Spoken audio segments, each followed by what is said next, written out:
ABŞ-nin İmmiqrasiya və Gömrük Xidmətinin əməkdaşları US Immigration and Customs Enforcement Columbia University-nin tələbəsi Elmina Ağayevanı daha 3 tələbə ilə birlikdə kampusun yataqxanasında saxlayıblar.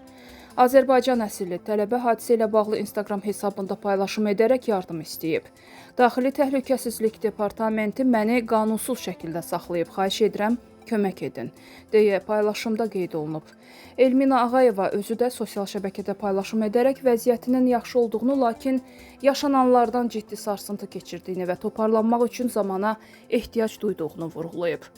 Onun azad olunması prosesində New York şəhərinin meri Zohran Mamdani'nin də rol oynadığı bildirilib. O, X platformasında paylaşım edərək məsələni ABŞ prezidenti Donald Trumpla müzakirə etdiyini açıqlayıb. Görüşdən sonra Ağayeva həmin gün sərbəst buraxılıb.